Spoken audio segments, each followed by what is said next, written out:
So what now? Oh, okay. How was the fish? How many did you catch?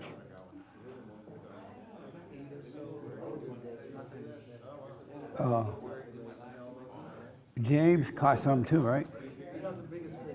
James did? Yeah. Really? Did he know how to get it off the hook?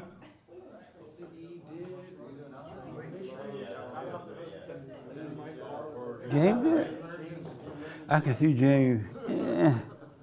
He think it's nasty. I was telling them how to do it. He's like, no, do this. Yeah. Oh, yeah? He didn't know at first, but he got over it. Really? Good morning, everyone. Good morning. Happy Sunday, everyone. So glad to see you all this morning. Just some quick announcements. As if everyone in here doesn't know what I'm about to say, I'll say it anyways. If you need to use the bathroom, it's that way to the left. TJ's there to guide you if you get lost. Please silence the cell phones. Check the cell phone now.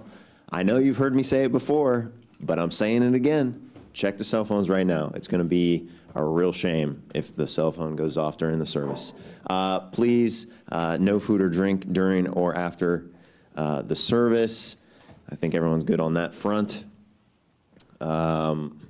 If you have a question or comment, obviously raise your hand. Myself or Samuel will bring you the mic. Hold it in the fashion that I am holding it, and everything will sound just so good. So good for the live viewers at home. They like to complain a lot. It is what it is. I can't do anything about it. Anyways, that's all for me. Thanks, guys. Happy Sunday. Thank you. Thank you. And Kamala. Kamala, right? Kamala. It's the same as Kamala Harris? He said yes, you say no. Is it?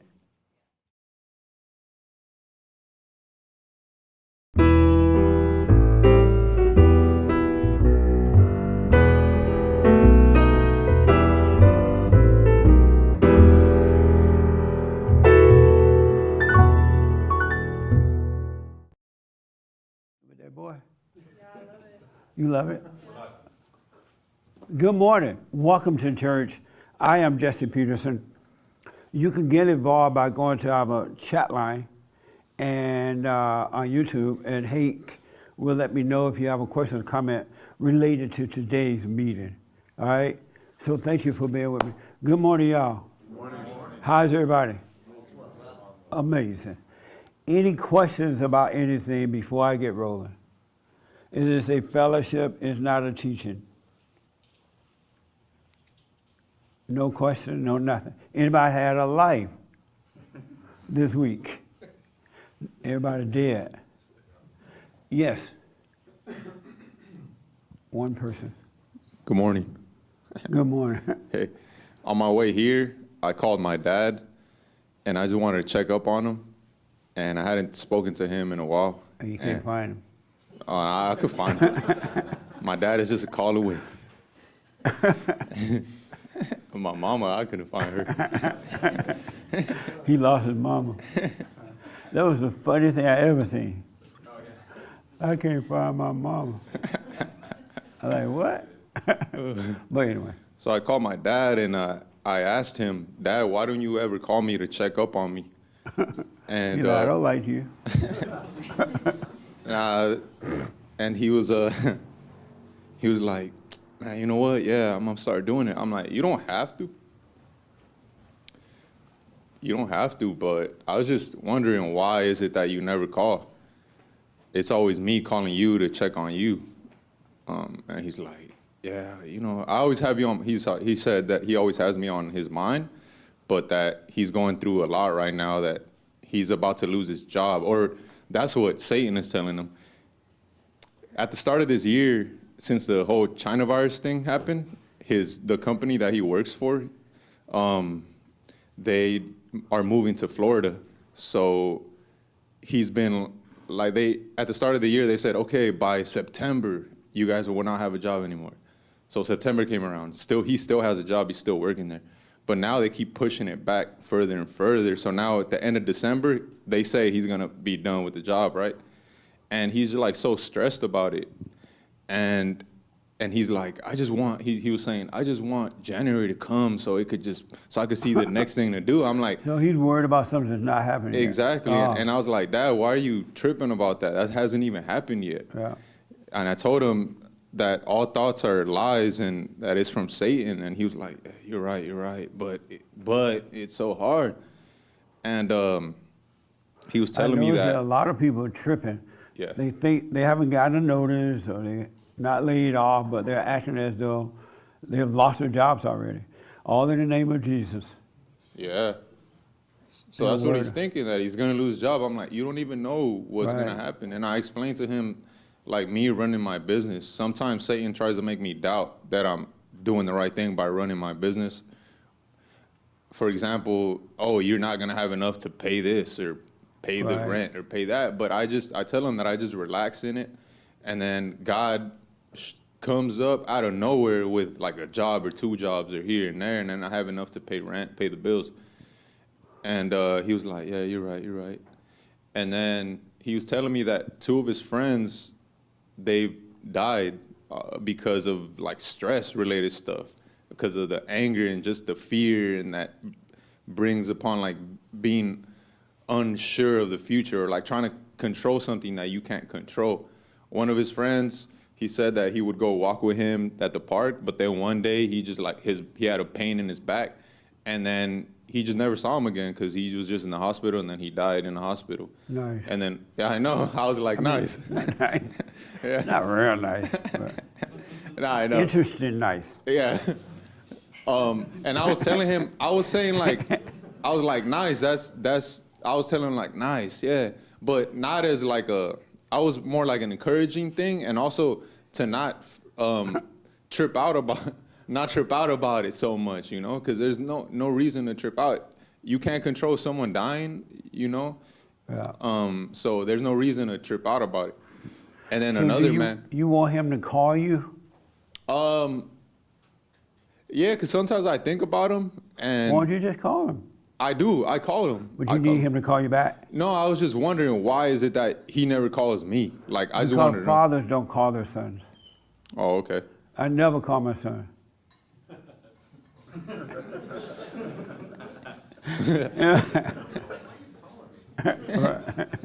Well, I mean, Well, once. I call him after you get mad about me not calling, Yeah. then I'll call. Exactly. Like, Because I'm thinking that if he wanted to talk to me, he'll just call me. my dad doesn't even call me. I made the trouble making him. What I was went that? through the trouble making him. What? Just call him if you want to hear from him. Yeah, I know. So, and then he was saying another thing about another friend of his that died too, because he was just tripping about the virus and the lockdowns and everything. Yeah, And he died a week after the first one died. amazing. So I was like, wow, that's cool. Like, it's cool how. Tell me to do the prayer. Huh? Tell me to do the silent prayer. I know. I'm a encourage Does him he to do speak it. English? No, he speaks Spanish, so I'm gonna have to explain it in Spanish. What a mess. I know, yeah. Oh, Nick is translating it, so it's Yeah, gonna Nick happen is soon. translated to Spanish. Nice. I All gotta right, so move on. yeah, that's all I wanted to I'm share. tired of hearing about your daddy. I ain't You know want to hear about my mama? All right. I got an interesting story. Some of you may know that Hake. Y'all know who Hake is, right? Of the Hake Port. Well, Hake went fishing, and he caught a fish. And I just found out you caught one of the biggest one. Yeah, the biggest. The biggest one. Really? And so, ever. I doubt it, ever. Was there some one big fish waiting for you? But what interesting, I just asked Mark, he went with Mark down to San Diego. So I just asked Mark, did Hake take the fish off the hook? You say yes, right? Let them hear you say yes. I can't believe that. Yes. So he Did he put the worm on the hook?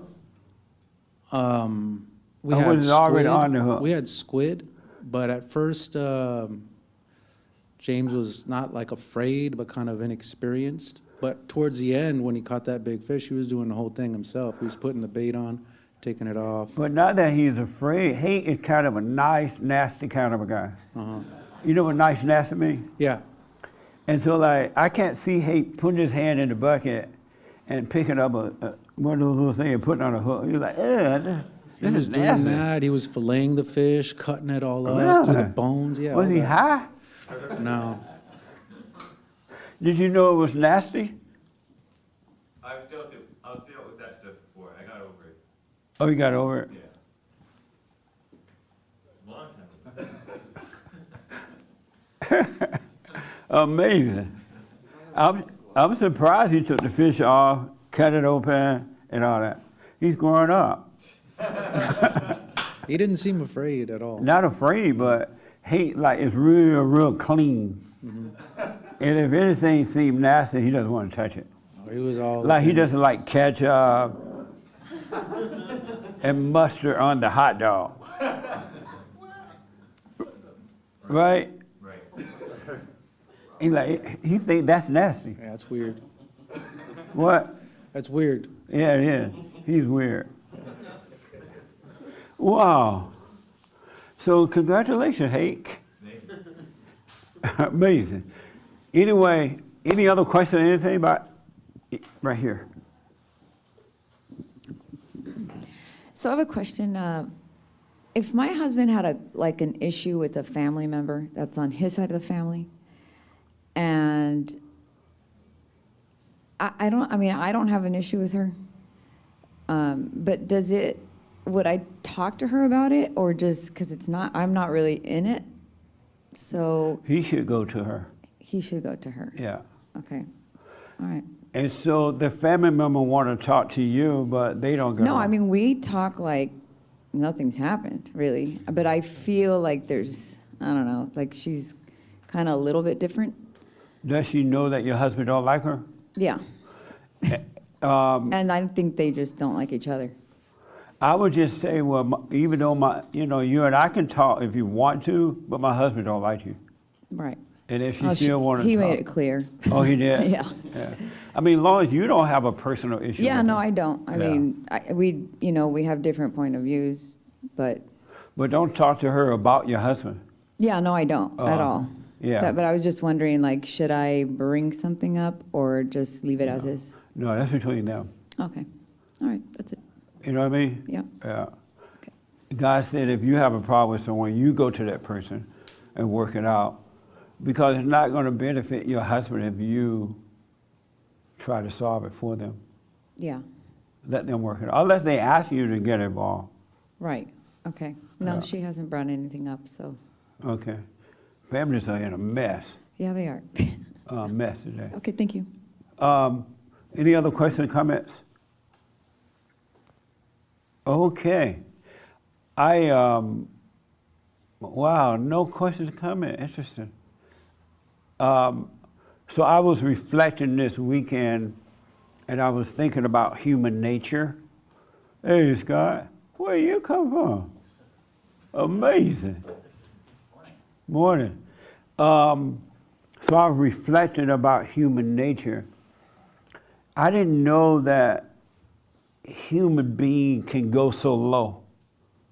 I mean, can get so, if you don't have God in your life, Satan is definitely in your life, and your life could go to hell. I mean, it could become bad, right?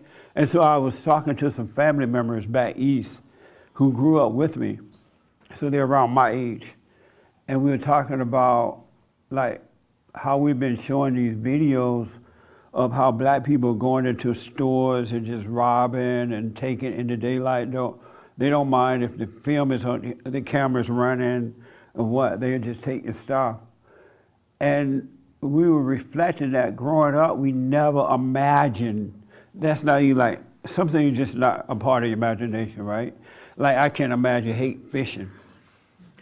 But And so we can never imagine that, not all, but black America would be acting this way. Because when I was growing up, black people, for the most part, was a noble, decent kind of a people.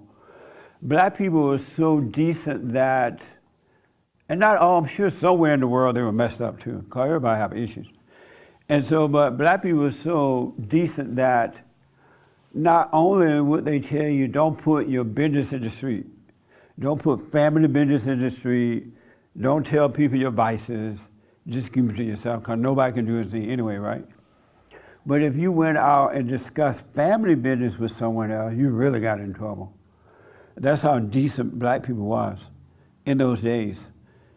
And the idea of stealing people's stuff was unheard of.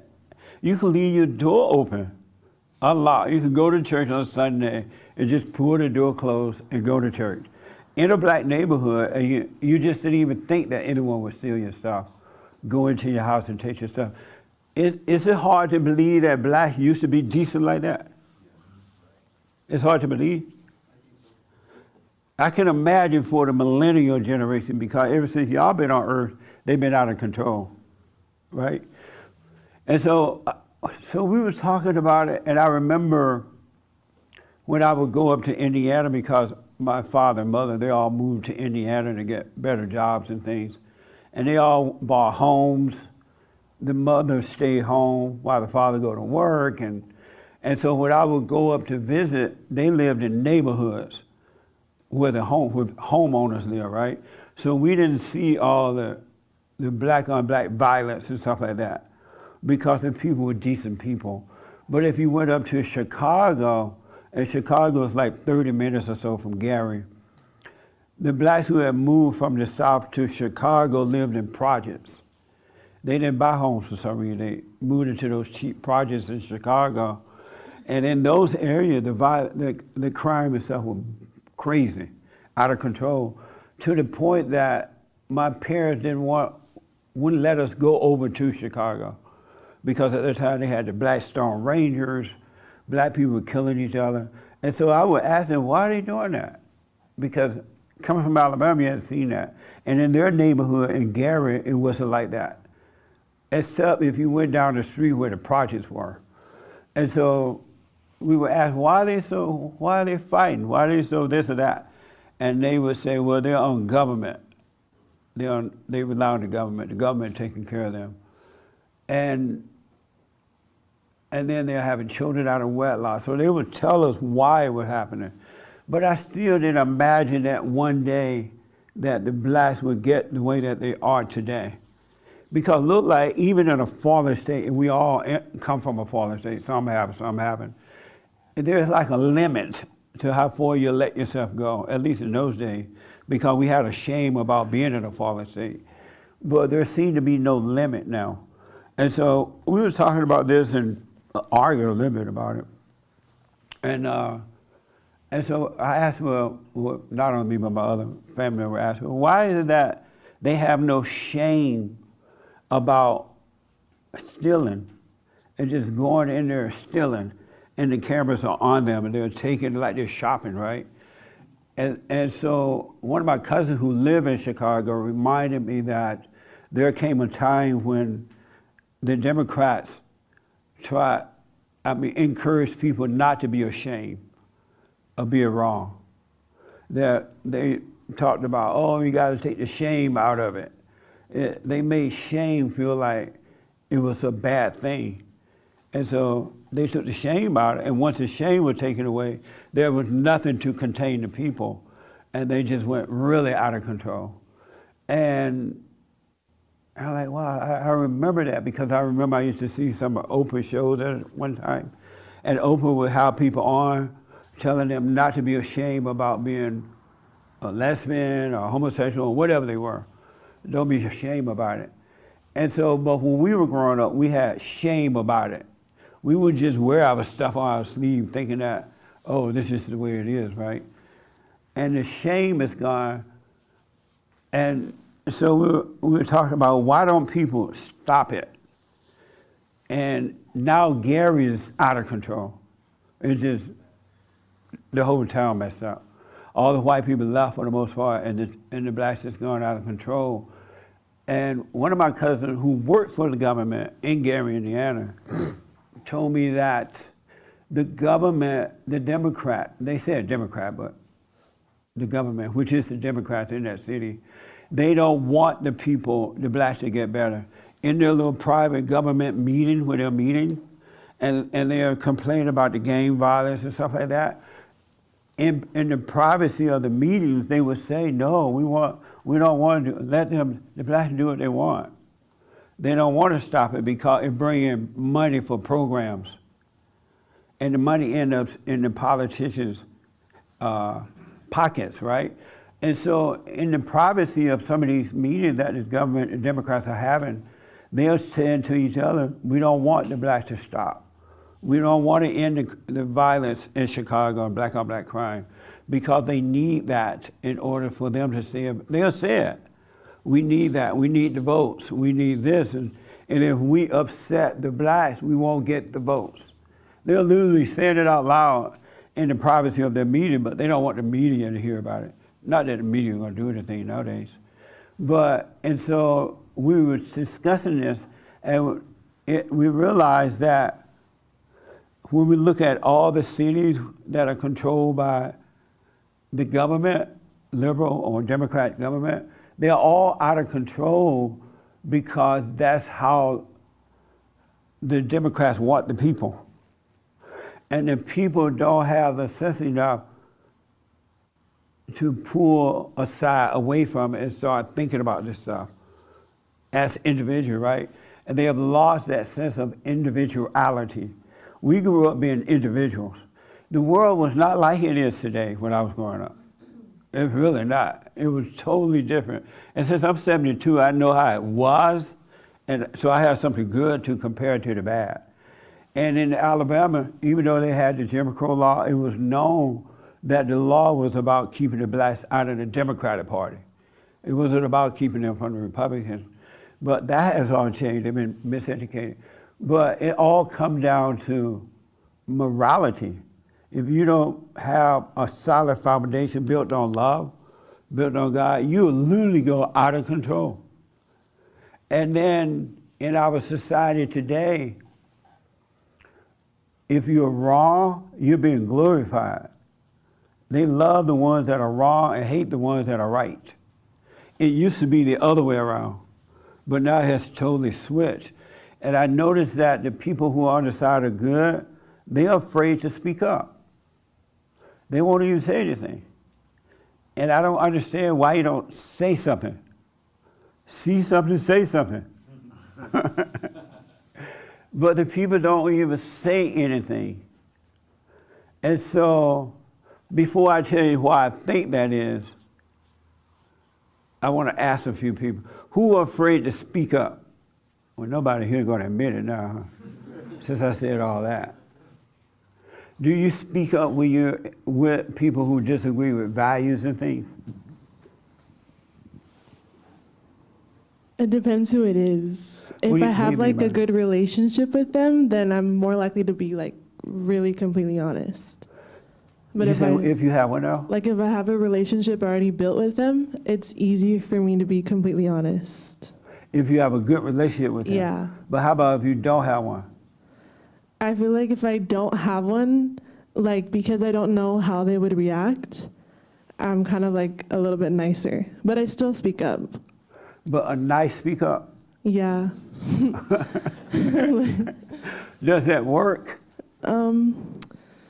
No, they probably don't like take me seriously. Right. But- Why do you speak up? Nice speak up. Oh, you said because you don't know how they'll react. Yeah, Oh, so I if I see. know them already, like it's way easier for me to Right. just be Are you straight up. afraid of their overreaction to just telling the truth? It depends On what? on what it is. Do you know how to fight? Like physically? No. No. No. You need to learn judo. Mark can teach you. So you don't speak up because you can't handle their overreaction, how they might react. Yeah, like I don't want to get hated. You don't want to get hated? Yeah. Oh, I see. Do you think they love you? No. Well, they already hate you. I just like, it's because most of the time it's at work. So I don't want to create conflict where I work. Yeah. So Well, that makes sense not at work. yeah, but like Because you're there to usually- earn a living, do a job and Yeah. earn a living. So that makes sense. Yeah, but But how about normally- when you are out, away from work, you guys hanging out at the bar? I don't go to the bar. Oh, you're too holy for the bar, huh? No. But when you're at parties, wherever you go, and something comes up, would you speak up then or you be nice? I don't know. I don't really like go out that much, so it's hard to say. Oh, I see. Yeah. Okay. Do you speak up? Right here. Right here. Yeah. I do. You do? Yeah. Even to strangers when you disagree? I think it's easier to talk to one-on-one in like a group of people from one my Rather than a group? Yeah, because like we can speak and I get to know their side, they get to know my side, and but with a group it's kind of like you're trying to reason, but like a lot of them are just like so emotional and they just want to go crazy. So And do you hold back knowing that they're emotional and they may go crazy? I guess, I mean, that's from what I've seen, yeah. One of my brothers called me yesterday. I was riding in my car. They called me Punchy. And he was like, Punchy, Punchy. A bunch of our family members are over here for barbecue. It was all girls, right? And they were visiting from other parts of the country. And they have degrees, and they Bible thumpers and all that kind of stuff, right? And so somehow or another, the subject came up where they asked me, did you say that one of the worst things that happened was to give the woman the right to vote? I'm like, yeah, I said it. and they went off. I'm in my car phone so I can hear it really loud. They all just yapping at the same time, right? So I'm just hearing a bunch of noise. And then one of them asked me, oh, did you say you don't sin? I said, right. Yes. I said, as a Christian, you cannot sin. And then one of my Bible thumping girl cousins, she's like, no, that's not true. That's not true. I'm like, it is true. And they were going, oh, quote all these other scriptures. God said this and God said that. I said, okay, turn to John, is it 1 John 3? And she turned, I can hear the Bible, the paper going. And she turned and she read it out loud. And it said, you cannot sin. And they scattered. I heard no more. I was like, Willie, where are they? They scattered. Isn't that amazing? You gotta have fun with it. It's not personal, really. Because we all born in sin, right? And some people overcome and some don't. But once you overcome, you have perfect love. And in perfect love, you don't consider feelings and somebody overreaction and all that because you love them and you don't need them to love you. You love them, and so when those moments are there, if you tell the truth with perfect love, one out of 1,000 might get it. That one that's seeking may find it. You know what I mean? And so in our country today, we have people who are afraid to even say something. What do you think is going to happen if you don't say something? You know what I mean? So just to be clear, when you don't speak up sometimes. Am I right? Did you say that? Sometimes you hold back. Well, usually when it's one person, I could talk to him better than One-on-one, Yeah. but not with the crowd. More than one? Yeah, I never had an experience, Oh, I particularly see. with a whole group of people. In So in your whole, how old are you? 29. So you've only been around one person at a time for 29 years? No, it's just at the moment, like when it just Oh, I happens. see. Like usually just one person. I never had an experience with a whole group of people. Right. Amazing. Let me just ask, when you afraid to speak, and then I come to you, when you're afraid to speak up to the ones that might overreact, do you wonder about yourself? Do you learn about yourself in that moment, or do you just, no, think yeah, it's just them? I always have eyes on myself, so I can see like when I'm holding back, like for sure. Yeah. Yeah. And you still hold back when you can see that you're holding back? Yeah, I just make sure that I'm aware of it, because I know like I can't help myself. Right. But I do like keep my eyes on myself all the time, and it Okay. does help me. Like when they do overreact, it helps me because, like I see how I respond. So I appreciate it when, like they get upset or if they make a rude comment or something. Right. Like I'm cool with it. Like it helps me. So yeah. Nice. And again, you're right. There's a time to speak up and there's a time not to speak. Let it pass, especially at work. And cause some people get excited and they speak up at the wrong time in the wrong place and they end up hurting themselves. Yeah, I never really like plan what I'm gonna say, but like if I'm in the moment and I want to say something, I do say it. Like even if I'm at work. Yeah. Yeah. Amazing. Good. I have these socks that I wear to the gym now, and it has a Confederate flag on it. And I'm like, and usually he was coming to some conversation about that. I'm like, this is the American flag. Yes, ma'am. I was gonna ask you about as a woman, right? I'm not talking about men. As a woman, I had this situation. We had these situations where I was like sitting down, repeating myself about the same topic. It seemed like the same person that she was like spreading the rumor, I guess. And I was just trying to explain it again a third time in front of other person with the same person, and it was so it was. I was getting like irritated. I saw myself getting irritated and being like, it feels like a setup. This doesn't feel like I'm being really asked or I should really talk. It just feels like it is a setup. Sometimes So people. what happened again? So.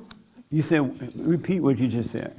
So we had this situation where someone was confused about something, but she wasn't really confused. Right. She just wanted to gang up people to kind of like support her to tell me or tell whoever this is wrong, instead of her telling me this is wrong, you know? Right.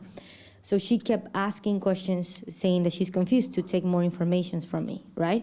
I didn't saw at the beginning. I was just like, oh, she's genuinely asking me questions, so this is my time to speak up, you know, and to say things, right? But then she was spreading it more and more with other people and not just saying it as like kind of like spreading it more, and in a negative way, and then it just kept repeating itself the third time, and I was sitting down thinking like, getting irritated, like I feel like I'm set up, like this is a setup. It's just a setup to like. You got irritated? Yeah, I got irritated. And why did you get irritated? Because I was seeing what this person was trying or doing, I guess, succeeding. why Because did you they get made me irritated? irritated. But that's not a reason to be irritated. I know it's not a reason, so that's But why why did you get irritated? I was just seeing it like, man, is this a setup? Like, what are they trying to do? That's what made me like, I was judging the situation, right? Yeah. I was judging the situation. And then I just had to like, I felt like God was telling me, just shut up. Like, don't say anything else. Like, and it was a verse that I read in that morning that was saying some fools might look, even fools look wise. Something like that. I don't remember the verse, but even fools look wise when they don't talk, in a way, you know? Or something like that. And I was just like, yeah, I'm just not gonna talk, because What? it's not.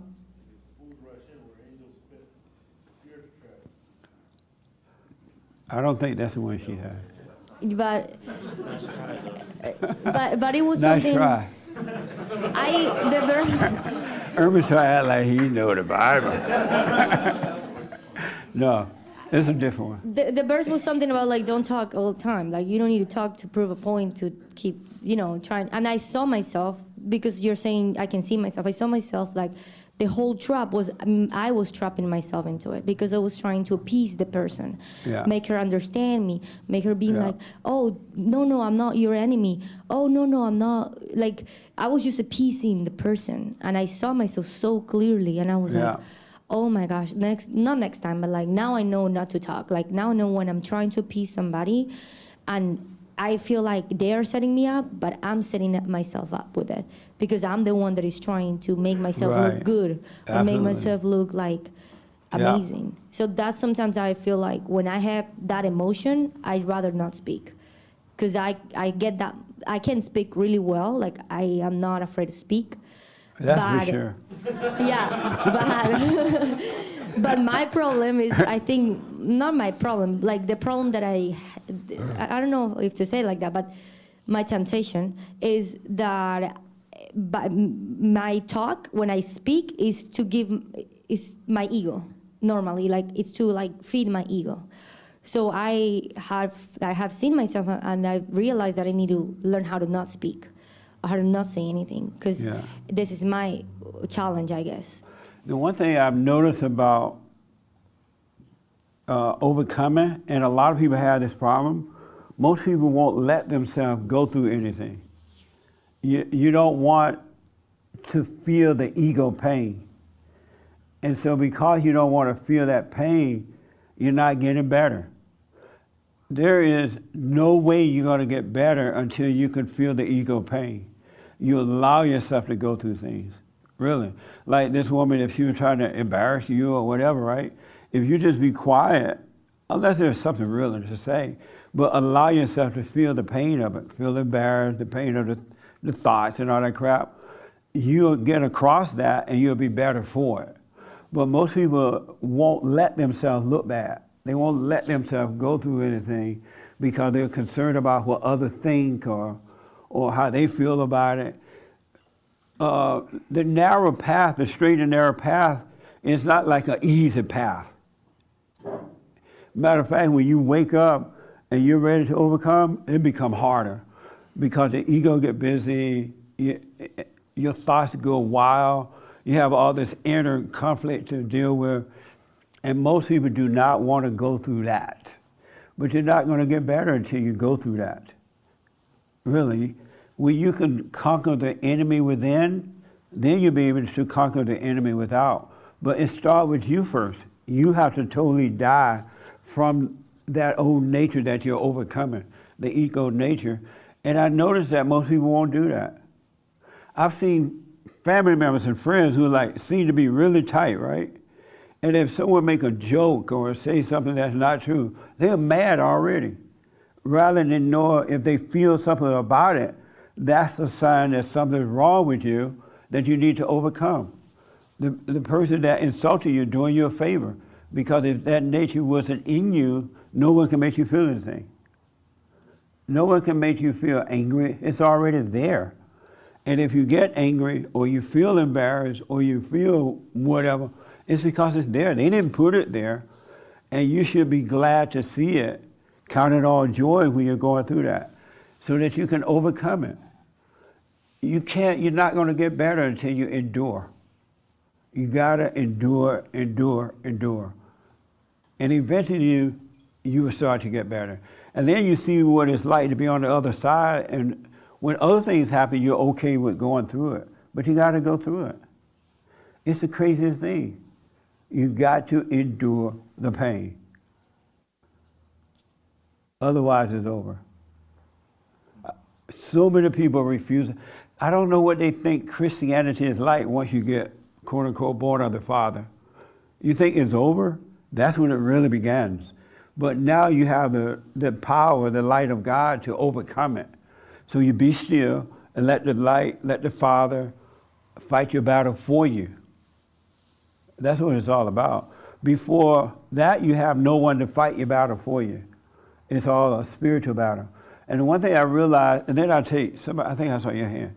is that the government and the people that, oh, that's another thing we were talking about on the phone over the weekend, is that when we were growing up, we never had leaders. To have somebody over you was unheard of, unthought of, unheard of.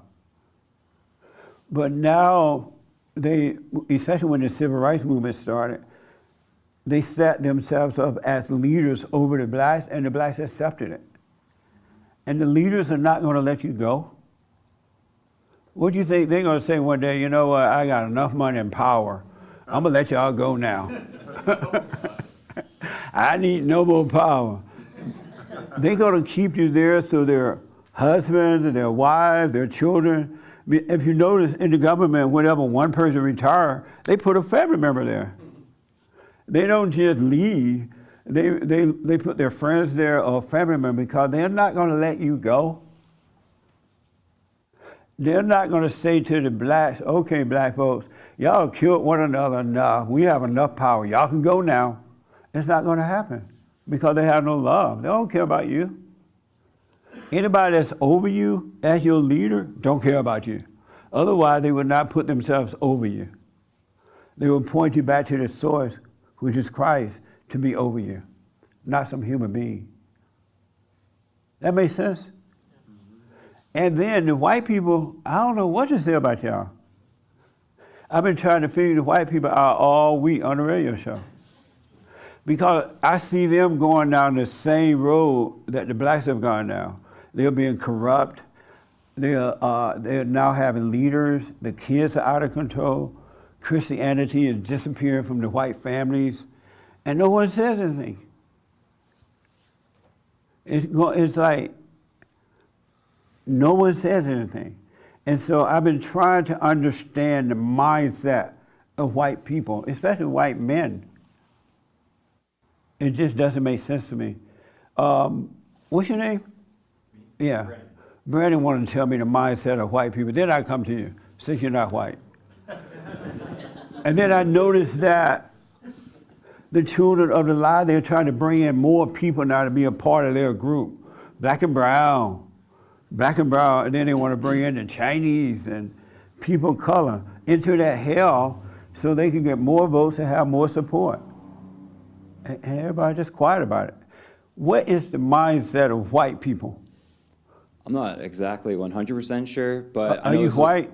What's that? Are you white? Yeah. Oh, okay. Yeah. But I know there's a lot of white guilt. Like, people want to make white people feel bad for being white. Like, right now I'm at university down in San Diego, and that's like a major theme. I'm taking a class right now. We're talking about Supreme Court cases and all this stuff, and it's all about like privilege this, privilege that.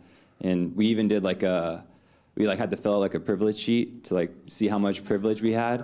Yeah. And I was doing it, and I was like checking off the boxes, and it's like, oh, I guess I'm super privileged because, you know, I'm white, I'm male, I'm straight, I'm a Christian. So, you know, wow. But yeah, so. You have a lot of it. Yeah, I have tons. I'm steeping in privilege over here. It's great.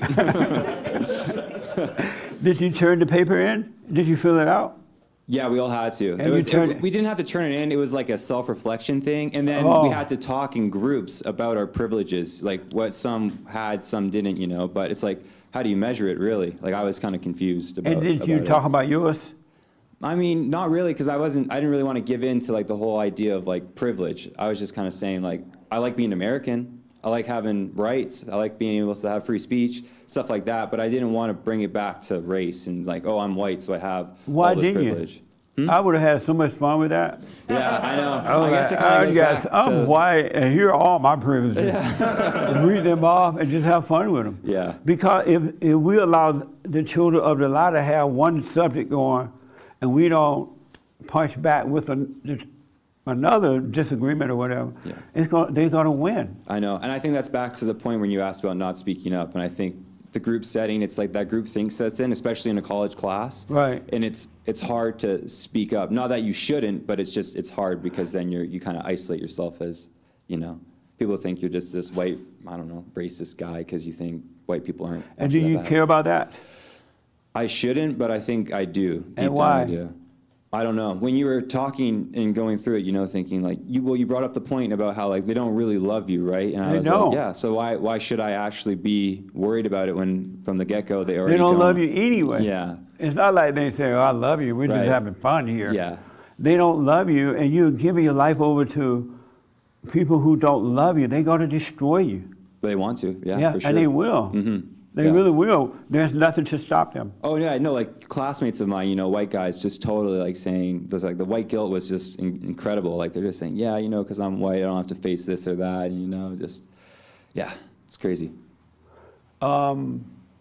Would they throw you out of school if you spoke up? I don't think they would throw you out necessarily, but they would definitely socially isolate you. I think that's how they would do it in a more like indirect way. They kind of do it behind the scenes type of thing. And when you tell your parents about it, what do they tell you to do? I haven't really like brought it up, but they're big on just like saying the truth and stuff, and being like authentically yourself. Like you can't just like bend the knee, because if you do that, they'll just take it, right, and they'll just keep going with it. So What I realize that people don't understand, when you love what's right with all your heart, soul, and might, along with nothing else, and you're in a difficult situation like that, like Sammy was talking about, his father is worried about losing his job, right, for months and months. Nothing has happened. right, But when you love God with all your heart, soul, and might, you don't, if your enemy throw you out of school, another door will open up Right. that's greater than the one that's shutting down on you. You know what I mean? Yeah, no, for sure. But people don't have that kind of faith in God. They don't believe that something better will happen.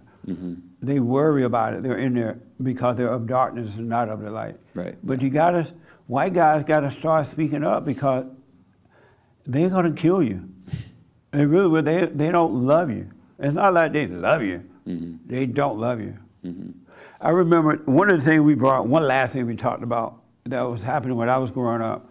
When I was growing up, people were into having a trade, learning how to work. And if the parents didn't teach them a trade, they would go to a trade school, because they knew that as long as you have a trade, as long as you knew how to work with your hands, you're gonna have food on your table, right? That's all gone now for the most part.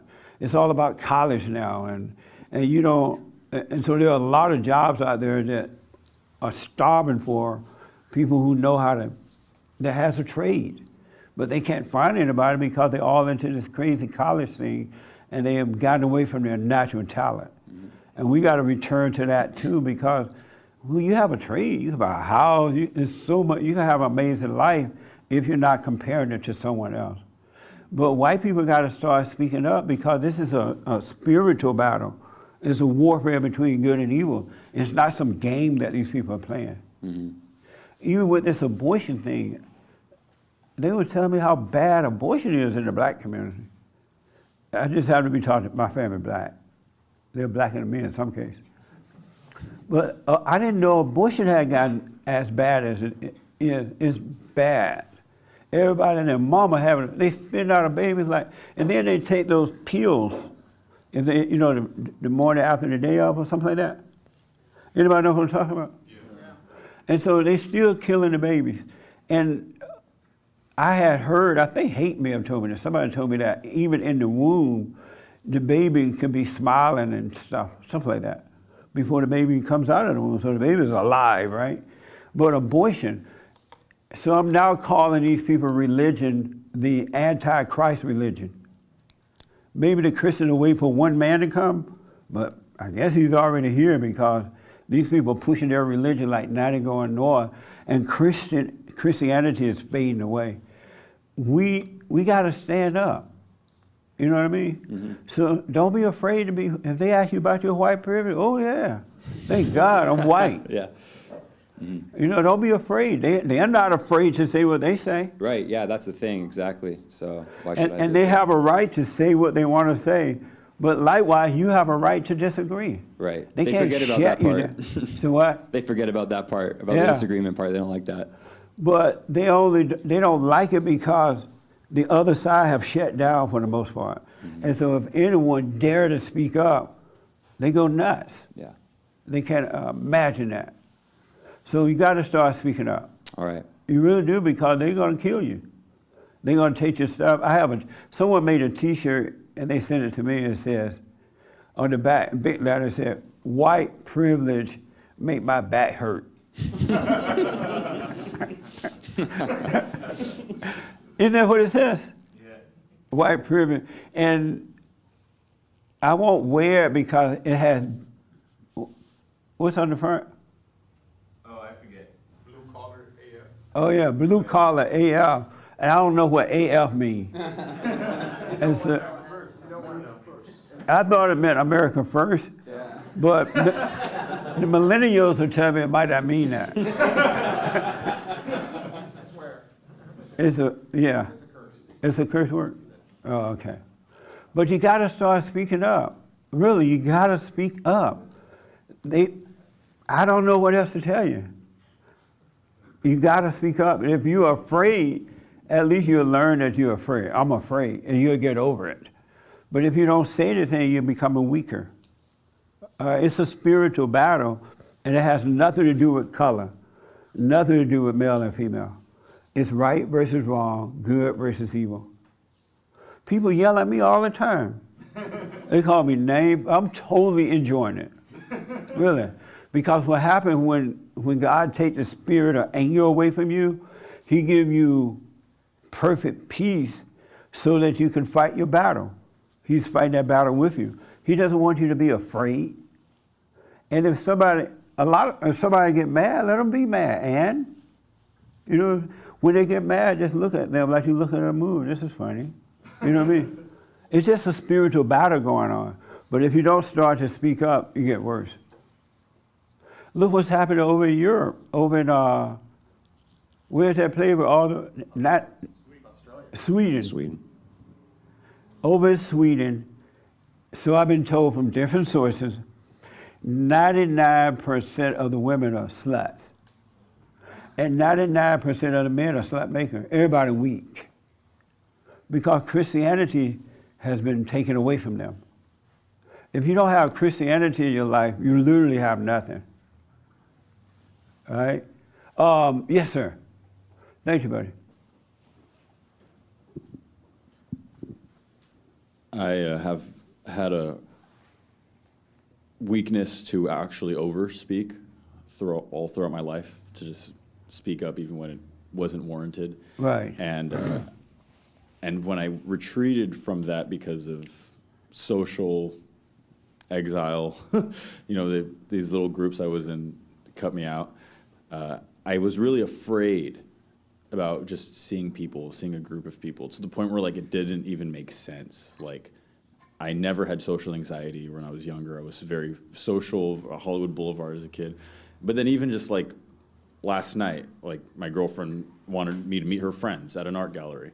And all the way in the car, I was like stressing, like just, I don't want to see nobody. It was so, and she was like, "What's wrong? What's wrong?" And I was just like, "I'm not mad at you. I'm not mad at anybody. I just have this weird feeling." And she was like worried, like, how could I do to make you feel better? And I'm like, you can't do anything. Like, I feel this. I just feel it, and I'm trying to let it pass. Please be patient with me. And even about a week earlier, those feelings caused me to freak out. Like, because we had a disagreement about voting, you know. Right. And I just literally freaked out. Like, I just couldn't control it. And we were on a road trip.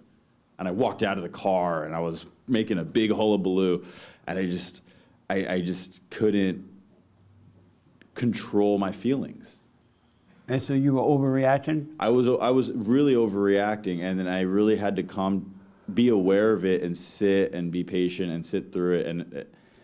And honestly, comparing like even last night to that other event, I noticed just my ability to be peaceful through the feelings was way more than ever before, you know. And it's not that like I hope the feelings stop, but it's out of my control. The feelings. Why do you hope it stops?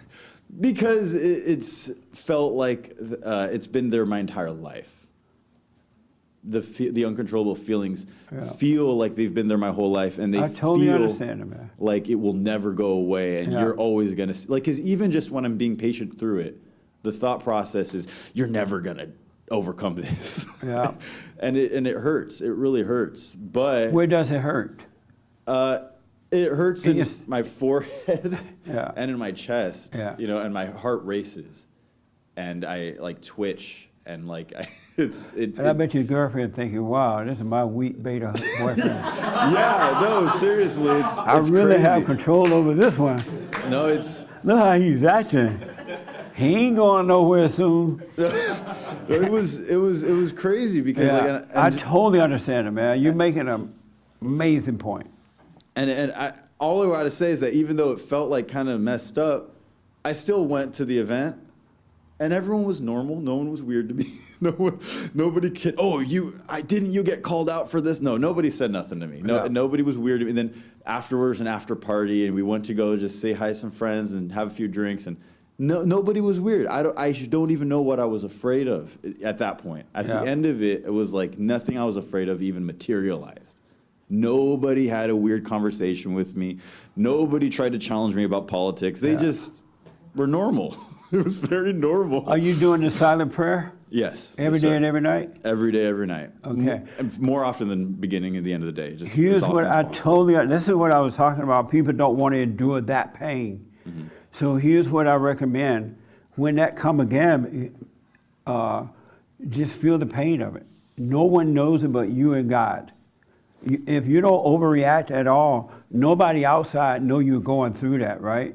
And so you have to, what I recommend, you allow yourself to feel that pain.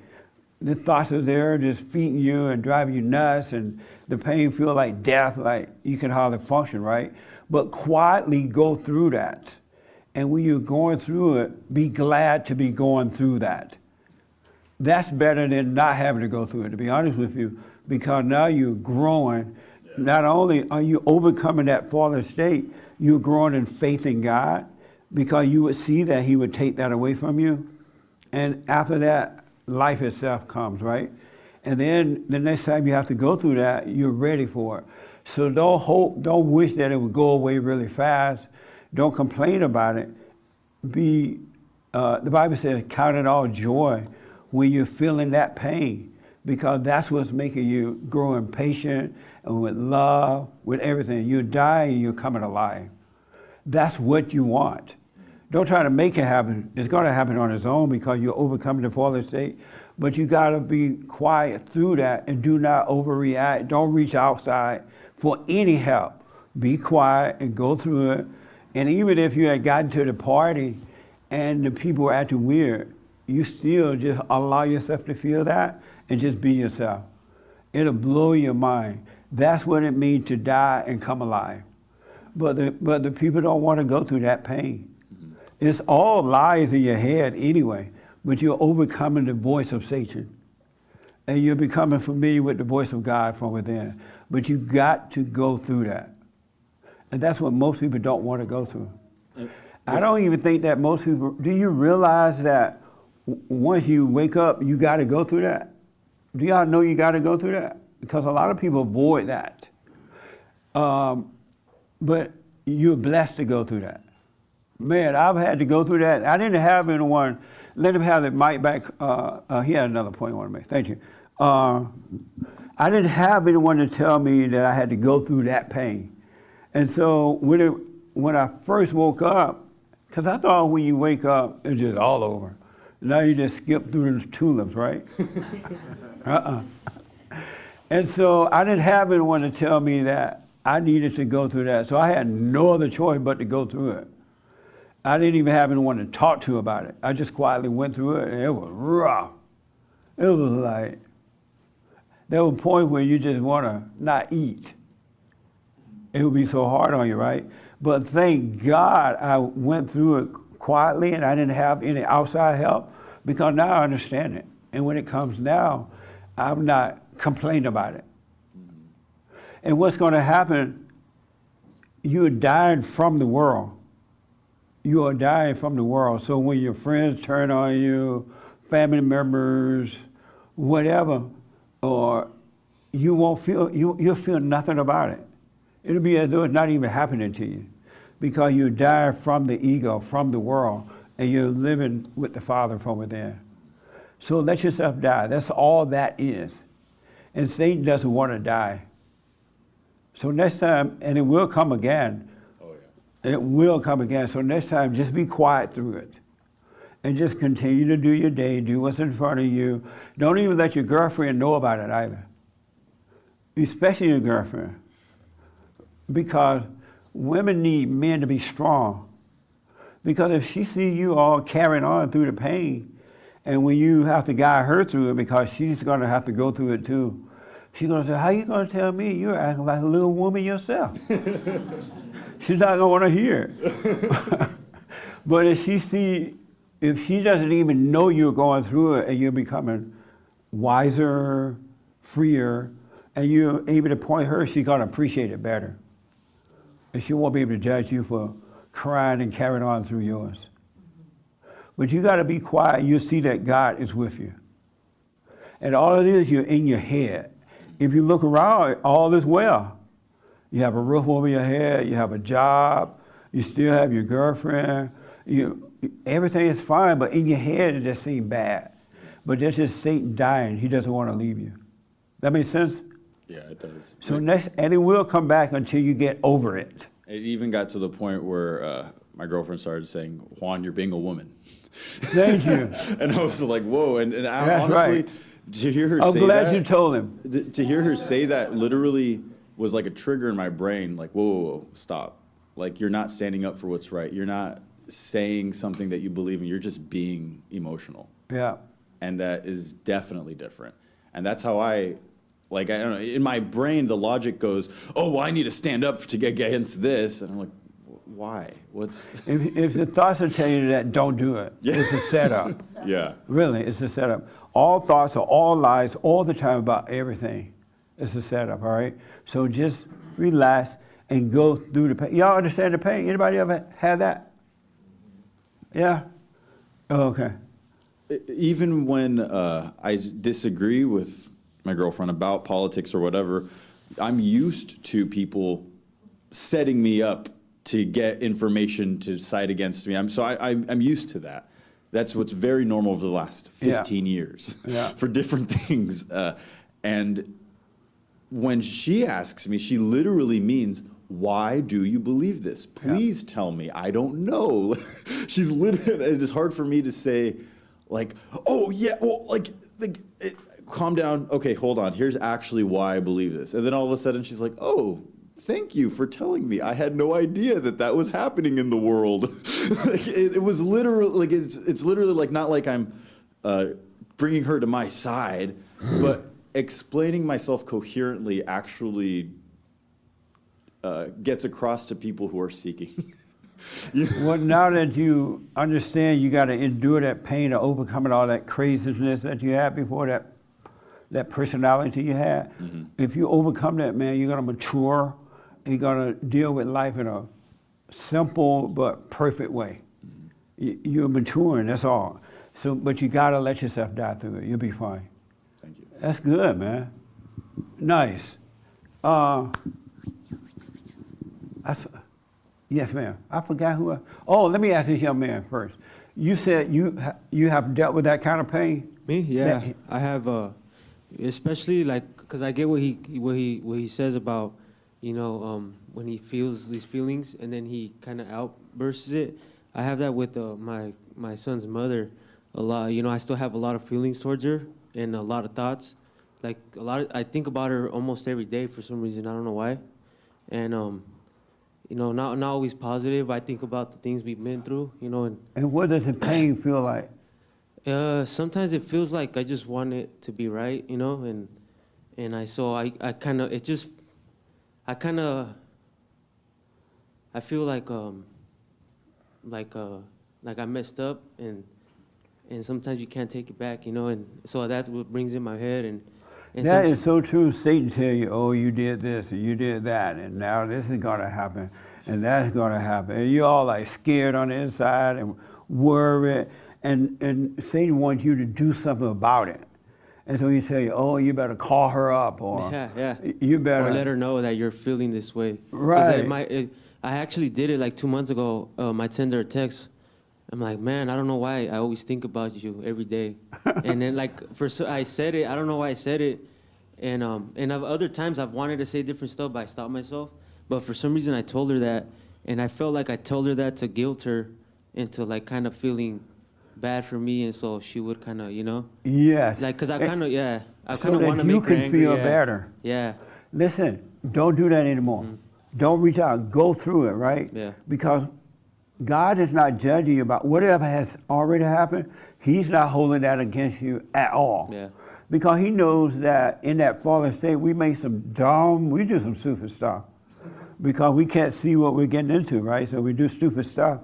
But Satan will make you judge yourself, or other people will make you judge yourself. He is not judging you. Yeah. And so no matter what Satan said, oh, you stole her money. Yeah. Mexicans steal, right? No, I'm playing. You ain't But wrong. whatever, right? You got to fix it. No, you Yeah. don't. It's enough to know that you were wrong. That's it. Allow yourself to go through the pain of being wrong.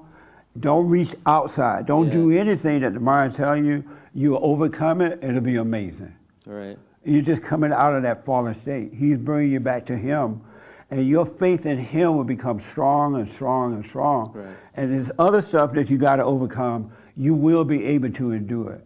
Yeah. But you already done that. You already called her up and tried to guilt trip her. Yeah. Don't do that anymore. Yeah. Don't try to make up. Don't try to do anything, Right. but go through the pain of that ego pain. Yeah. And God is not holding that against you, and you will see that he's with you. Mm-hmm. He's fighting your battle for you within. And so he's fighting the enemy within, up here, and he's fighting the enemy without. He's Right. doing it for you. It's going to all be fine. And once you go through it, you will never do it again. Yeah. It'll be fine. Yeah, because I totally understand when you say that before we were doing it, like, because when I was a Christian, right, and like, got saved, baptized and all that, and I was still going through the same, I wasn't as bad as I was when I was younger, but I was still dealing with the fear and the women and the things like that, and Yeah. I just never understood, like, what, it said, I even says, like, God says, we're saved, or, why am I still dealing with this kind of stuff? And like how you say, they say, we're not perfect. That's what the church tells you. Yeah. And, they keep you weak. Yeah, and then so when I was going through that, I understand when you say that. Now I was trying to do it without God, and now I can't. Even though I'm still struggling with things, I know now that I'm going forward. Even Yes. though you know what I mean, because I know Absolutely. God's with me this time for 100%. I want you guys and ladies to understand that. When Satan reminded you of something dumb you did, or you did something stupid, look like you need to fix the problem, you're like, you better take care of it before somebody find out, or before this happened, right? Don't do it. If you don't see clearly what to do, go through the pain. You developing faith in the Father. You becoming patient. All kind of things that happen that are good for you because the Father loves you. And he is not holding anything against you. Yeah. It just feels that way because you've been taught that. But God doesn't hold anything against us. He wants us to be free. He sent his son that we all shall be free. He doesn't want you in bondage. And so allow yourself to go through that. Feel the pain. And go about your day. Don't even look like you're going through anything. 'Cause Yeah. in reality, there's nothing that any human being can do about it. Right. Nothing at all. Yeah, before I would show it more too, so I could like share the burden with Right. her, you know what I mean? Yeah. Hopefully that she would kind of change her own ways, like, I'm bringing a lot of pain, maybe I shouldn't do this.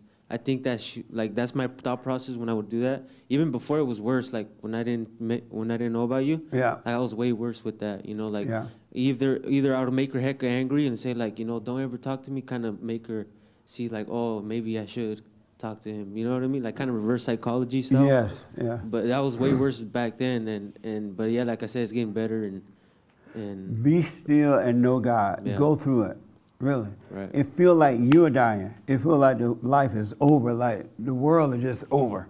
It's not. You're about to live. yeah, You will, and then you get stronger and wiser and patient, and it'll just be amazing. Right. So go through that. Do not reach out. Don't even let her know that. Anyone, really. Yeah. Just yeah. be quiet and go through it. Yeah, that's like, she's like the last really weakness about that. Like, I really don't talk about it with anyone or even Yeah. my mom. Yeah. Like, at all, it's just. Because when you really, really, really think about it, no one can do anything about it. And you have told people all your little weaknesses, all your little vices, and now they out spreading lies about you, thinking that you're the same person, and you're not. Mm-hmm. And so the Father will fight your battle for you. Yeah. When you return to the Father, He got you. You'll be fine. But you got to die. You got to go through it. Stop. And the mind tell you, oh, it's not going to work out. Life is not going to be this. You're not going to win this. You're not going to get that. It's not true. It'll become amazing. So go through it. Okay. Are you doing a silent prayer morning and night? No. Well, then suffer and die. Because I take it all I back. try to. I miss here a night here, a day, a morning here. And why? Because like sometimes I do wake up a little too late. Like I set my alarm at an hour before I have to be there. Right. And sometimes I do snooze it, or I wake up a little late and I have to skip it. Well, I would highly Yeah. recommend you. No, definitely. I see Are you? it. How old are you? 28. That's millennial, right? Yeah. Millennials are lazy. Yeah. Like. I've never seen such lazy people. Yeah. They don't want to get up. But the word you say is committed. I gotta be committed. Yeah. Like you've been saying this the past Seek couple first the kingdom of God and His right Yeah. way, and it'll be added. Mm-hmm. We need you. We need men to be strong now, and only God can make that possible, especially with all this stuff that's happened to the millennials. Yeah. So stay with the prayer. Yeah. Amazing. I see it. Right on. Good to see you again too. Yeah, right. You guys just drove down today? Friday we went to Disneyland, and after this we're gonna go to the Adventureland. Oh, okay. Yeah, so just taking a little vacation. Did you have fun at Disneyland? Yeah. You did? Yeah. What'd you do? We went on a couple rides. Did you have on a mask? Yeah. Oh, that's no fun. Nice. I'm glad to see you, buddy. Yes, ma'am. Y'all understand about the pain now? You got to go through the pain. I learned the hard way you have to go through the pain. And it has gotten easier and easier and easier. Now, I don't know what tomorrow going to bring. I don't know what the next day going to bring. I may end up crying, right? But I am glad for the pain now. I really am, because I didn't know what it would do for you. I didn't know it'll make a person out of you.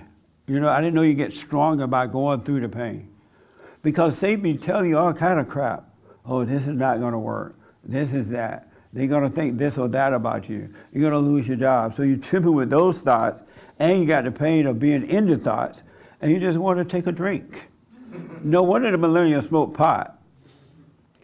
Because that's what a lot of people do. When that pain comes, they get high. But the pain is still there. You just feel like it's gone, but it's not. You got to face it. It's okay to face it. Count it all joy when you're feeling the pain. Tribulations working patience in your life. You're becoming patient. You're becoming in love. You're becoming closer to the Father. You're really becoming closer to the throne of the Father. Really. So endure the pain. Yes, ma'am. So I had a question about before we're born again, when we're in that state, isn't that like the state of like we're judging ourselves, so we're sinning? Like, are we Right. sinning? So then when we're born again and we're in that same state, like, are we sinning? If you don't overreact and don't judge, just allow yourself to go through it, you're not sinning. Because what I noticed is that once you're truly born again of the Father, I couldn't even hate myself for it, the pain that I had. And I had to go through the pain. I couldn't even stop myself from going through the pain. It's like something was directing me to go through it. It wouldn't let me not go through it. And so I couldn't judge myself, and I couldn't run away from the pain. So as long as you're not judging yourself, hating yourself, oh, I'm no good, I'm this, just go through it quietly, go through it without an opinion about it at all. Don't call it good or bad or anything. Just go through it. Go about your day, because if you go to one of those experts with degrees, they're going to give you medication. They're going to say, oh, you're depressed. You have a lot of anxiety, when really just your ego is dying. You're blessed. But they'll stop the pain by giving you medication, drug you out, and now you become a drug addict and you still have the pain. But just don't judge it at all. And Satan will try to judge you for it, but it's not true. Every thought is all lies all the time about anything. All right? So just don't believe it. Are you taking the pain? Yes.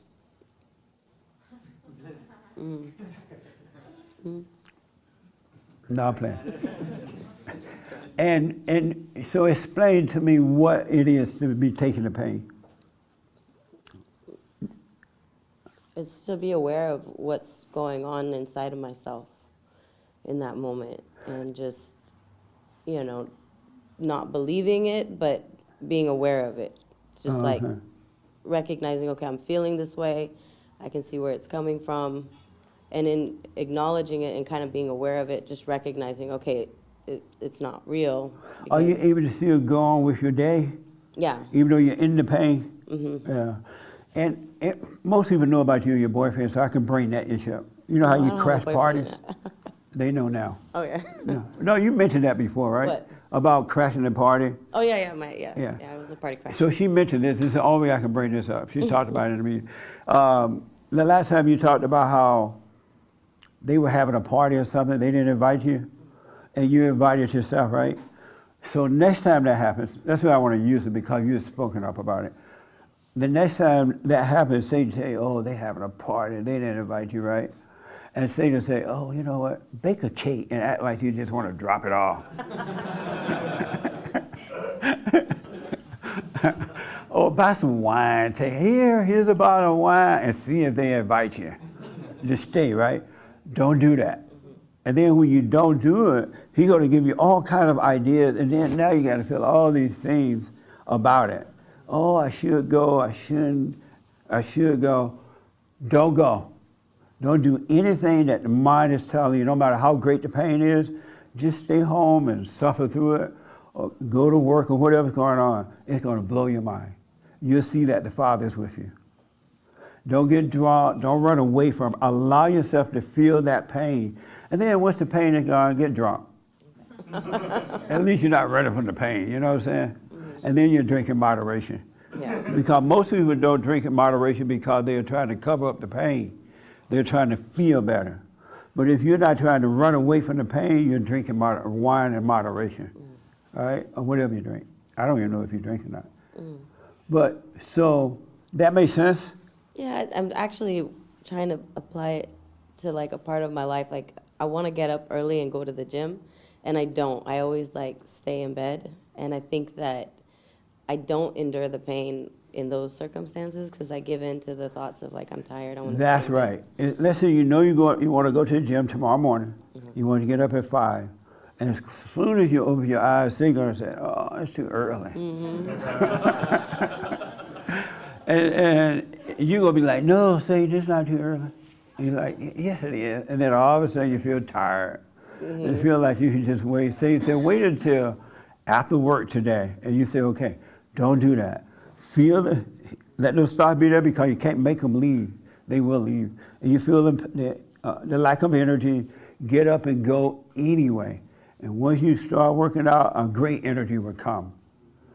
And I'm telling you, you're getting further and further away from the devil, his voice, and you'll find yourself in the world but not of it. And then one day he'll tell you, oh, don't go. And you'll just get up and go anyway, and you'll be surprised, wow, I used to give in to that. I used to be affected by that thought. I'm no longer affected by it. And you will see that your whole world is changing. That's a good one. Yeah, I could see that. Yeah. You got to stop listening to the lie. If you were able to stop listening to the thoughts right now, you'll be free just like that right now. But you can't do it because it's a spiritual thing. That's why you must do the silent prayer. So God can fight the battle for you. And Satan doesn't want you to do it. So he'll tell you, oh, don't do it today. You do it tonight. You can do it while you're driving to work. The last thing he wants you to do is to grow in silence. He wants you busy. He wants you hooping and hollering. He wants you to quote the scriptures. He doesn't want you to be still because the Father got you when you be still. Satan got you when you're overreacting. I'll come back to you. I want to take that. Did I see your hand? Okay, over there.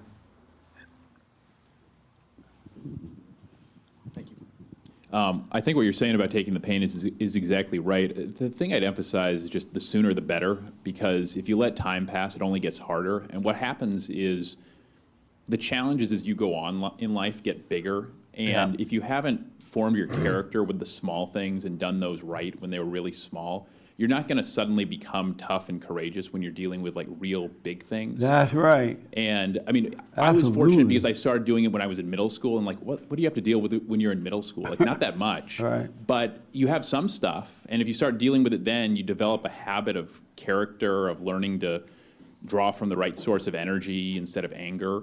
And as you kind of move through life, you just kind of like keep getting able to deal with it. But if you just wait and continue to cover up the pain, it probably will never come. Yeah. And it will be very hard to break that cycle. So I would just encourage people, the sooner you start doing it, the better, because it will not get easier and it will get worse. 100%. That's why I say you got to deal with those little things so that it gives you the strength to deal with the big things when they do come.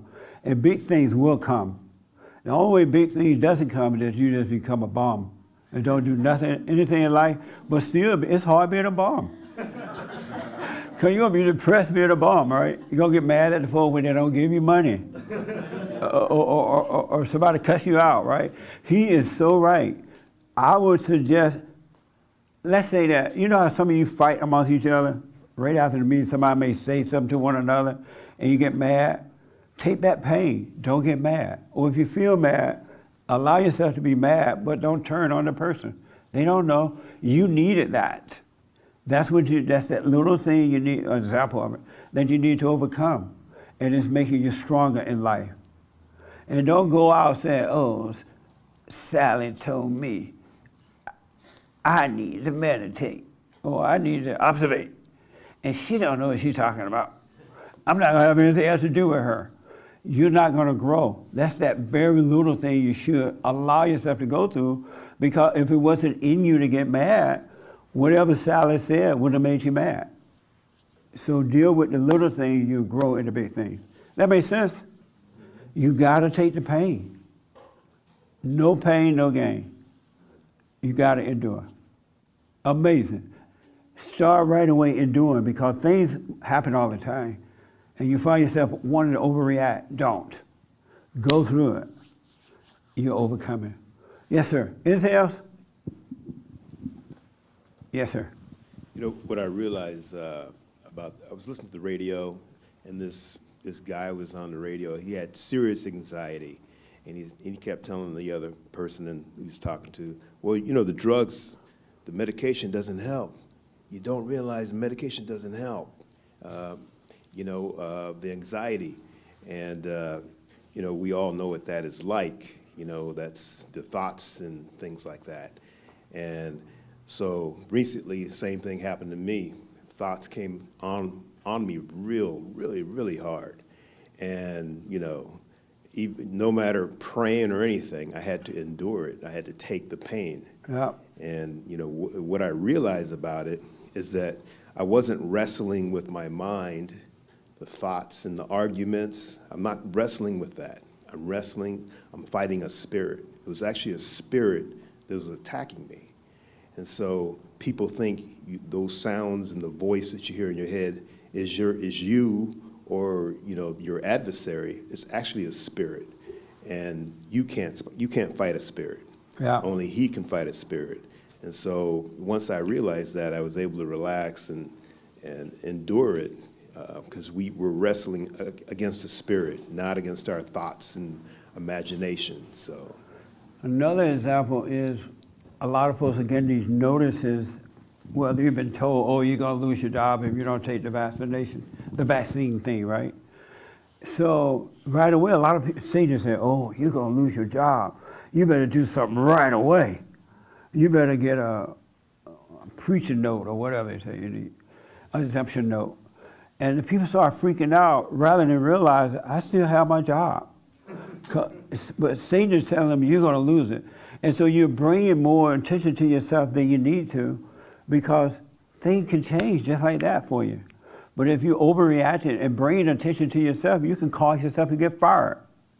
Because if people are going to see that you're afraid, and they live off your fear. You give them power when you are afraid. But if you haven't lost the job, you still have the job. It's like what he was saying about his father. His father been worried until they said, oh, by September you're out of here, right? So he worried from May to September, for example, I don't know what month. And then so September came and he didn't lose the job. He got a lot of anxiety. And then they said, well, December you got to go. Now he got to worry until December. But if he didn't worry, not believe those thoughts, he'll be fine. Whatever happens, going to be fine.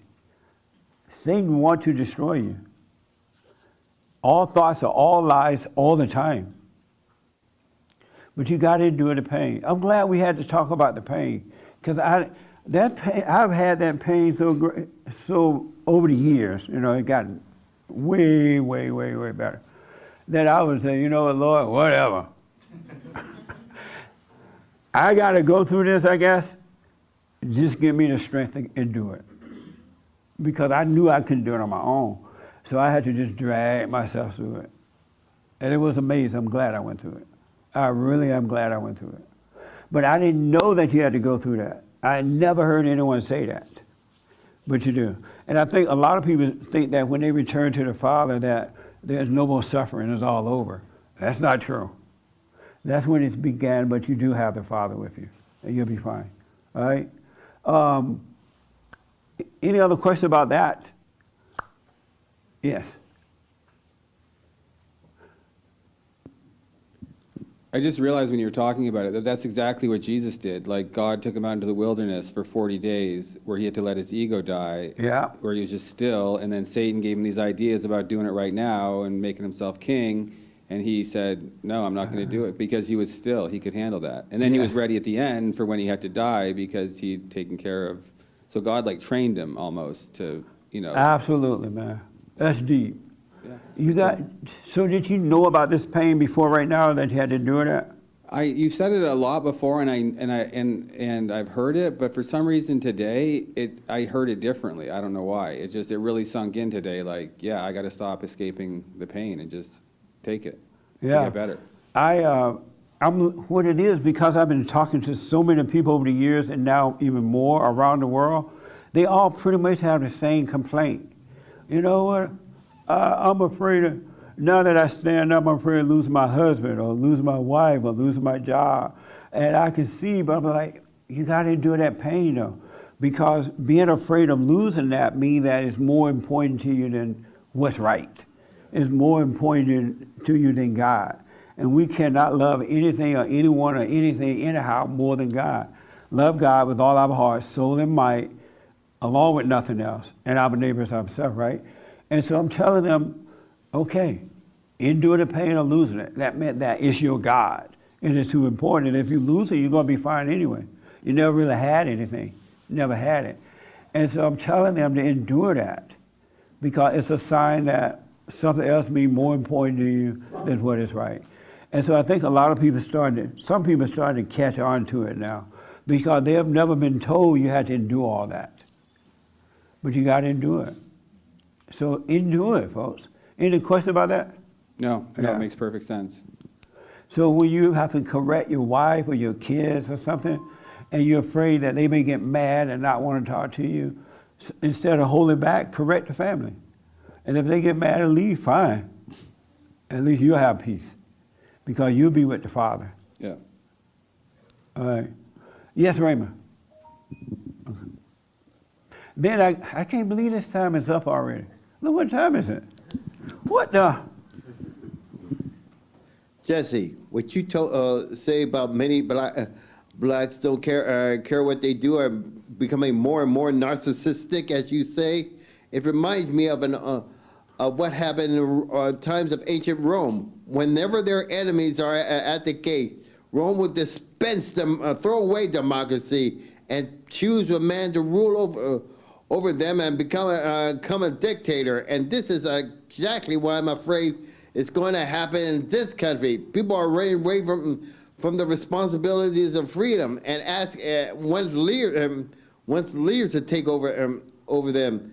Yeah. This seems like they They don't want to face the responsibility that's freedom.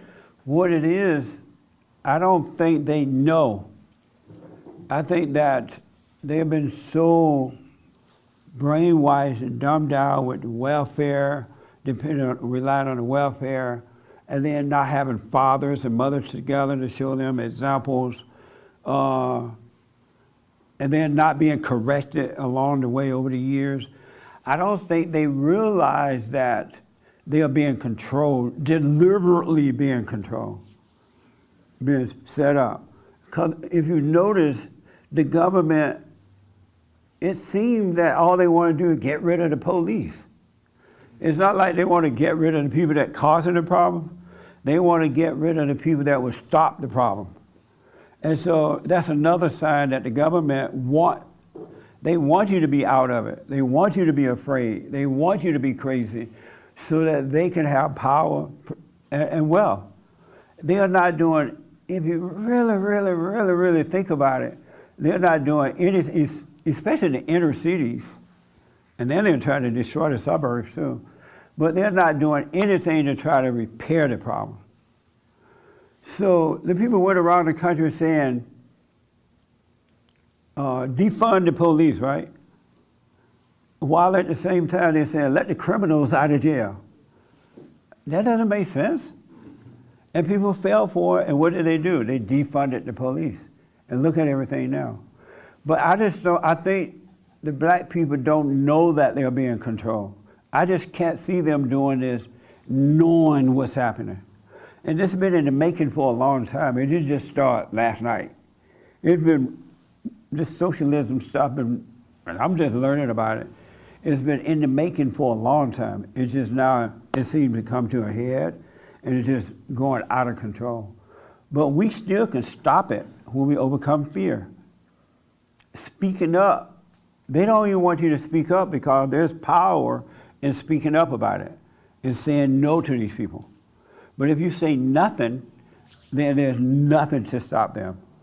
You know what I mean? So you gotta endure. So I gotta ask my biblical question real fast because the time is already up. That's amazing. Do you have a heart of love? Do you have a heart of stone or a heart of love? Mark. Love. Why do you say you have a heart of love? You said love, right? Yes. Why do you say love? It's kind of like what you were saying earlier. It's after you wake up, it's not like those things go away, thoughts and pain. But there's a difference. I feel a significant difference between being like, dragged by a truck through the pain where I have nothing, and I have like a sword and I can, metaphorically speaking, I don't fight back with like anger or stuff like that, but I can see what's going on. And I can just accept things. Even if I don't understand exactly why or whatever these thoughts are happening, I can just be like, who am I to not go through something? I remember one time somebody said, what if somebody throws a brick through your window? You don't even know who it was, why you did it. And you said, who are you not to have a brick thrown through your window? Yeah.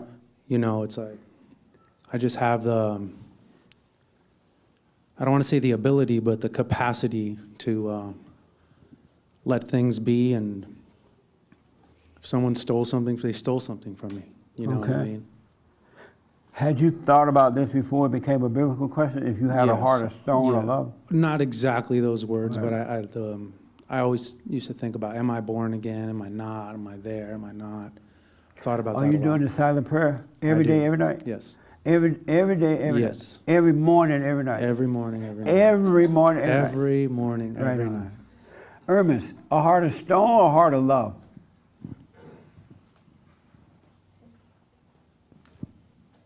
I'm not sure. What do you mean you're not sure? I'm not sure. And why aren't you sure? Because I don't think, I think the Bible says that only God knows a man's heart. So I'm not really sure. Oh, okay. Yeah. Let's ask Doug. Doug, heart of stone, heart of love? I'm going to have to say love. That's all I could guess, huh? Well, I'll take love. why do you say love? Now the real question. And these questions are, you don't get an A, you don't get a B. It's really for self-examination. Know thyself. Really know thyself. Because I deal with things totally different than I ever used to deal with things. I used to be really quick to react, anger, but I don't anymore. And before, I would have been totally worried about my job and this whole mandate thing. I mean, I'd have been out of my mind worried. It hasn't bothered me at all. I have, they didn't even know until like 7 days before the deadline. So before maybe I would have been, I for sure would have been that person who overly spoke up and got myself in trouble. I'm gonna speak up and just done something dumb, but Okay. this is easy. Amazing. Ed, heart of stone, heart of love. I can't wait to hear this one. Oh, I'd like to think that I have a heart of love. Well, I'm sorry, that's not going to make you have it. But I like to think it too. yeah. But like I agree with Doug. Only God knows a man's Doug didn't heart. say that. Irma said that. Say again? Irma said that. Okay, Hermes. Doug Okay, I had like- another one. He would like to think so. I'd like to Oh. think that I have a heart of love. So you don't know if you have a heart of stone or heart of love? I would say a heart of love. Another guess. I'll take love. Why do you say you have a heart of love? I guess because I'm yearning towards that. You yearning toward a heart of love? Yes, So you don't have it yet? I have that proclivity. That's a big word. Joel never did that.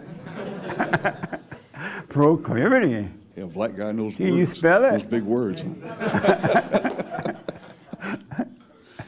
Okay. Anything else? I accept your proclivity. Oh, can I add something else? Can I add something else too? There was a guy on the radio show. I was at work listening to you, and this man asked you, "What is your definition of success?" And I loved your answer. Loved it because you said it was. Some people call it nirvana, but you called it, I guess, being in the light. Yep. Loved it. Yeah. There's nothing else but that. There's nothing else but that. Heart of stone or heart of love?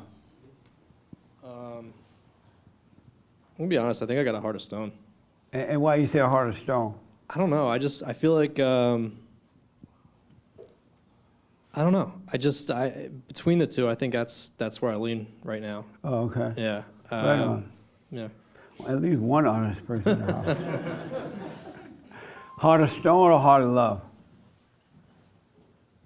I decline to answer.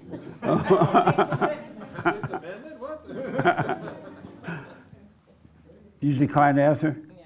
Amazing. Heart of stone or heart of love? My little friend there, yeah. I think heart of stone for right now. You have a heart of stone? Yeah. Baby. Why do you have a heart of stone? Why you say a heart of stone? I think I still have like anger. You what? I still have anger. Yeah. But I can now like kind of see like other people getting angry or when I'm getting angry, and I try to calm down. Right on. Amazing. She's absolutely right. 100% correct. If you had a heart of love, you would have no anger at no time, anytime. Because a heart of love does not judge, does not overreact, does not put itself above others. It just deal. Because that is of God.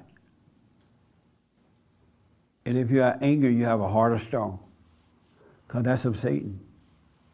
But when you're born of the Father, He will take that spirit away from you, and you cannot overreact. You cannot, and the only way you overreact anyway because you judge yourself or other people, right? But you can't judge when you have love. Love don't judge because it discerns, it sees what's going on, but it doesn't hate. So overcome the anger, you will have a heart of love. And God wants you to have He even said, I will remove the heart of stone. So it's not like something He wants you to have. I will remove the heart of stone and replace it with love. All right? Ain't that nice? So it's just for self-examination. That's all. Know thyself. Know thyself. Thank you. You had the right answer. Listen to the child, the children. The children. Right on. She stopped that real fast. I like that. Thank you. Brand new biblical question. What is it, Nick? Do you walk in the Spirit? Do you walk in the Spirit? God said, walk in the Spirit. Do you walk in the Spirit? Did you raise your hand? No, I don't walk in the Spirit. Oh, I thought you were about to lie. No, I'm playing. No, I don't walk in the Spirit. You don't. I mean, hey, do you walk in the Spirit? What? What'd you say? Decline to answer? Yeah, I declined to answer. What a beta. Amazing. CJ, you walk in the Spirit? Oh, hold on a minute there. I'm gonna say no. You don't? Why you say no? Because I gotta be honest, like, I don't think so. And why? Just reflecting on my actions, I don't think that that would be accurate. Okay. Amazing. Scott, you walk in the Spirit?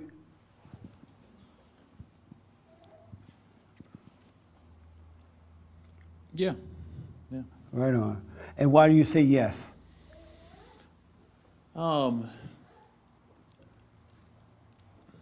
committed to doing the right thing, and I go through what I need to do to be able to do it. Amazing. Let me ask Chris. Chris loves his whiteness. Chris is the only guy I know that is proud of white privilege and ain't afraid to say it. Are you walking in the Spirit? Yes. And what? See? And all the privilege. It is a privilege to walk in the Spirit, I have to say. That's right. And why do you say you are walking in the Spirit? I would say similar to what Scott was it? Is his name? Scott. Yeah, that I do the right thing, but also that I can. When you walk in the Spirit, you know, you're sort of led by God, and you can see what's in front of you, and see what's going on, and I can see what's going on. Okay. Well, that's a biblical question for next week. I got to end this. Think about what you heard today, folks. You got to endure the pain. Don't get high. When you're going through it, go through it. And if you got to get high later, right? Because you want the ego to die. You don't want anything. Don't reach outside for anything, any help or anything about that. Because there's nothing that anyone can do about it. It's all spiritual. And the beauty is once you return to the Father, you now have Him inside, the Spirit of God. You have God, the Holy Spirit, and Christ to help to fight the battle for you. You can't fight it. So stop running and go about your day. Don't look like you're going. It's like fasting. You know how people tell you to fast and you're supposed to not look like you're fasting? Wash your face, go about your day. Same thing. Just go about your day, have the best attitude you can, be grateful, and you'll be fine. If you feel like you're dying, you're not. And don't believe anything that Satan tells you that you should do or that will happen. There's no truth in thoughts. Zero truth in thoughts. Zero. All lies all the time. So do the silent prayer. Stay with it, stay with it, stay with it. Morning and night. He said get up early and pray. All right? So get up early around 6 or so for those who get up a little later. So thank you so much for tuning in. This Thursday night is the first Thursday of the month, so we'll have it in the men's forum. this Thursday night at 7 p.m. for men only. I have a monthly forum. Also, the latest forum is the third Thursday night of the month. And don't forget to tune into the radio. And some people don't donate. I want to remind you, if you're getting help, you're supposed to give back so we can help others, all right? So donate. Make sure you donate. And thank you all for donating to what we're doing here. We are looking for a front office person. Someone that can run an office, accounting and all that kind of stuff, all right? Full-time position. If you're interested, send your resume to bond@bondinfo.org. bond@bondinfo.org. All right? Yes, sir, miss? Oh, yeah, we have a matching grant. I mentioned on the radio that some people don't give. And when I said that, one man in Indiana realized he had not been given. And he's been helped, but he has not been given back. So he is offering a matching grant of $1,000. He'll match it up to $1,000. And so help us get there with the matching grant. Go to rebuildingtheman.com/donate. rebuildingtheman.com/donate. And what else? Last thing. So Nick is willing to train an intern to learn the producing job because he will become a hostess when we come back next year. He have his own show, and we need someone to become the producer of the Jesse Lee Peterson show. It's a lot of work. I put a lot of pressure on you. Right, Nick? Oh, good. No pressure. But it's a lot of work, a lot to do. So if you're interested, send Nick a note at producer@jesseleepeterson.com. Producer@jesseleepeterson.com. All right? So thank you all for tuning in. Amazing meeting today. Thank you all so much.